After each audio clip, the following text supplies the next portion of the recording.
E se o plano de Trump derrubar as ações americanas, não estou falando de uma queda agora, uma mera correção de mercado. A pergunta é até mais ampla. E se essa busca por realinhar o comércio global for algo estruturalmente negativo para os ativos americanos? Pois esse é um cenário que todo investidor deveria considerar. E para responder essas perguntas, a gente precisa entender a essência do plano macroeconômico do governo Trump. Porque sim, é verdade que os investidores estrangeiros venderam bastante ações no mês de abril, algumas dezenas de bilhões de dólares, porém isso ainda é muito pouco quando a gente considera que os estrangeiros têm cerca de 16 trilhões de dólares, como a gente pode ver aqui neste gráfico, 16,5 trilhões de dólares. Isso é o que os estrangeiros detêm de ações americanas. Então, ainda é muita coisa.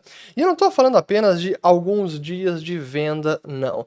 A preocupação é algo mais prolongado, algo mais estrutural que pode levar a anos de um mercado em queda de lado ou até um verdadeiro bear market dos ativos americanos. E para entender isso, então, a gente precisa voltar à ideia do Trump de demonizar os déficits comerciais e nessa busca por reduzi-los ou eliminá-los por completo ou até revertê-los e voltar a um cenário de superávit comercial. E por que é importante entender a lógica dos fluxos comerciais e de capital? Porque quando nós entendemos o balanço de pagamentos dos Estados Unidos, um déficit comercial persistente, uma conta corrente, que até vai além não apenas do déficit comercial, mas considera também serviços e renda primária, uma conta corrente deficitária significa necessariamente que o estrangeiro está financiando este consumo dos americanos. Então, o oposto, ou o outro lado da moeda de um déficit comercial muito elevado é que os Estados Unidos têm uma conta financeira muito elevada. Então, os Estados Unidos receberam uma forte entrada de capital nas últimas décadas para financiar esses déficits comerciais. São simplesmente dois lados da mesma moeda. Se há um déficit comercial persistente, há uma entrada de capital persistente. Então, se há um déficit em conta corrente, há um superávit na conta financeira. O balanço de pagamentos é uma igualdade contábil. E por que isso é importante? Porque significa que os estrangeiros, então, estão acumulando ativos americanos ao longo dos anos. Ações de empresa, a dívida pública americana, treasuries, dívida corporativa, imóveis e outros ativos. É isso que significa aqui este gráfico. E, portanto, essa entrada de capital acaba potencializando a valorização dos ativos americanos. E para colocar em perspectiva qual é a principal fonte desse capital da conta financeira ou que tipo de ativos estrangeiros estão comprando, a gente precisa entrar um pouquinho mais a fundo aqui na conta financeira para desdobrar nos principais itens. Primeiro, temos o investimento estrangeiro no exterior e tanto no país, que é o azul claro e o vermelho claro, que não são as contas principais. O que realmente chama atenção aqui nessa entrada de capital dos estrangeiros nos Estados Unidos é tanto o investimento em carteira no país, então para compra de ativos, valores imobiliários, dívida pública, dívida corporativa, e também aqui que é a parte de azul mais claro ainda, que são outros e derivativos, que pode ser depósitos bancários. E o resultado final desse acúmulo de ativos é que os estrangeiros então têm muito mais ativos nos Estados Unidos do que os americanos têm no exterior.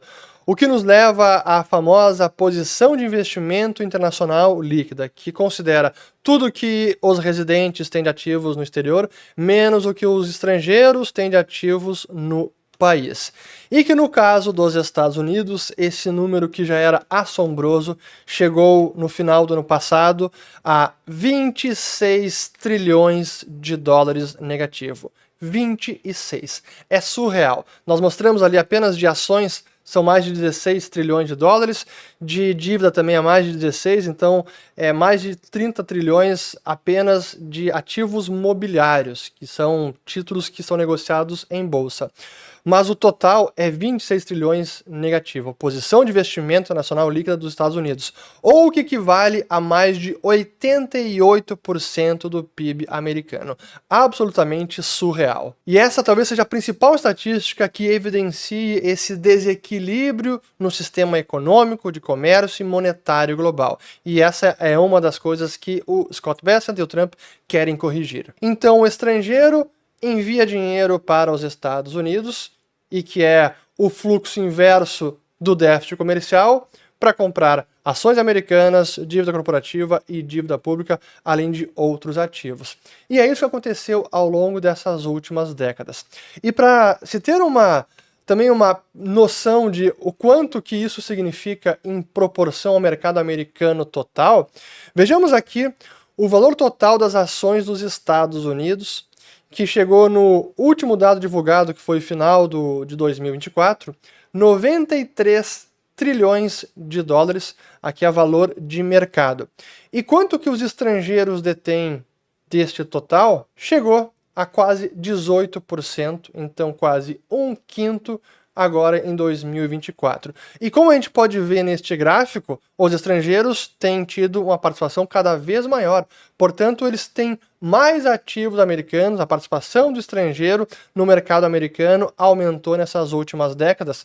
Em especial, aqui a partir da década do ano de 2000, que saiu de 8% para quase 18%. Então, os estrangeiros não param de crescer a quantidade de ativos que detêm nos Estados Unidos. E a gente pode olhar também agora o mercado de não apenas ações, mas também títulos de dívida. Então aqui entra não apenas crédito privado, como crédito público, os treasuries, por exemplo. E aí chegamos à cifra de 62 trilhões de dólares, e os estrangeiros também detêm, aqui neste momento, 23%, chegou num topo de quase 30%, mas desde então isso vem caindo. Mas é interessante notar que dentro deste montante total de dívida americana, se nós isolarmos apenas o que é dívida pública, que chegou ao total de 28 trilhões de dólares, isso foi no final do ano passado, e aqui desconsidera a dívida que está em agências americanas no setor público, é só a dívida de mercado mesmo, então o número é um pouquinho menor do que aqueles mais de 35 trilhões de dólares. Enfim, da dívida pública americana, vejam só que interessante, aqui os estrangeiros já estão fugindo há mais tempo. O pico de participação dos estrangeiros foi lá em 2008, 2009, quando era até mais de metade da dívida pública americana no mercado, e não para de cair e chegou em 30%.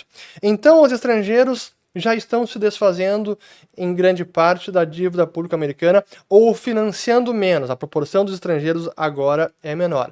Porém, nas ações, como a gente viu, é recorde e ainda é muito relevante, então quase 18%. E por que explicar tudo isso? Porque se o Trump está buscando reduzir ou eliminar ou reverter por completo os déficits comerciais, significa que ele vai necessariamente reverter esse fluxo de capital que está entrando nos Estados Unidos. E se ele demoniza tanto o déficit comercial, isso é equivalente a demonizar a entrada de capital que ajudou a valorizar as ações e todo o mercado de crédito americano, inclusive a financiar a dívida pública dos Estados Unidos. E esse que é, então, o grande dilema que temos agora, porque se o Trump tiver sucesso nesse plano de reequilibrar o comércio global, reduzir o déficit comercial americano, é menos entrada de capital no mercado americano, na bolsa americana. No extremo pode ser até uma redução significativa de capital, então os estrangeiros tirando dinheiro dos Estados Unidos, e isso vai refletir em quê? Numa perda de valor das ações americanas. Então é bem possível que o cenário do Trump de reestruturar a economia global resulte em desvalorização dos ativos americanos nos próximos anos. O corolário disso é que os demais mercados acionários Outros países, em especial os emergentes, como o Brasil, pode se beneficiar bastante desse fluxo de capital que agora inverte. Em vez de migrar para os Estados Unidos, migraria para outras praças. E basta nós analisarmos as avaliações relativas, o valuation relativo do mercado americano em relação a vários outros mercados, está tudo na máxima.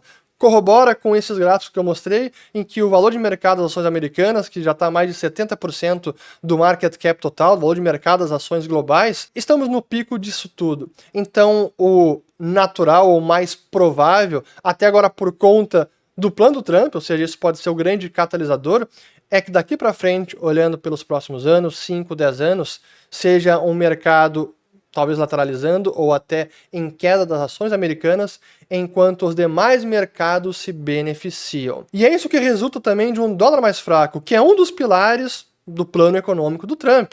É um dólar mais fraco, ou as demais moedas mais fortes em relação ao dólar, para ajudar a reverter esse déficit comercial. E é justamente em períodos de fraqueza da moeda americana que economias emergentes, como a do Brasil, acabam sendo favorecidas e podem acabar até tendo um crescimento econômico, entrada de capital, valorização dos ativos domésticos, como não se vê há muito tempo. Basta colocar ali o índice dólar e a economia brasileira. Qual foi o momento de pico histórico das ações do Brasil, o EWZ? 2008, quando o dólar também estava nas mínimas.